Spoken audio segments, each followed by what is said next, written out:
Hello friends, आज हमनी के पता चलल कि हमनिए के गांव के बगीचा में पुल के पास एगो बड़हन हादसा होके से रह गईल ह। सूचना मिलते हमनियों के फटाफट पहुंच के जाके देखनी है कि जौन है कंठी पट्टी या मलसिल के नहर वाला रोड जोड़ेला, यही पुल के पास ट्रैक्टर पलट गईल। गनीमत ई रहल कि ड्राइवर के साथी जीने में बैठल ने कूद के कैसहू अपन जान बचौने ह।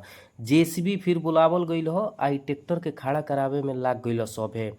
जेसीबी वाला भाई भी पूरा अपन प्रयास में जुट गई न कि कैसहू ट्रैक्टर के खड़ा कइल जा आ ड्राइवर भाई साहब के भेजल जा अपना घरे। तबे लइकन के हटावल गईल ह। सभे खड़ा होके अपन अपन ज्ञान देवे लागल ह आ सहायता करे लागल कि कैसहू ट्रैक्टर के सीधा कइल जा। आ जेसीबी भी पूरा प्रयास में रहल कि कैसहू एके खड़ा क दियल जा, लेकिन अंत दाव में जेसीबी पूरा प्रयास कइलस, ये खड़ा ना हो पावल।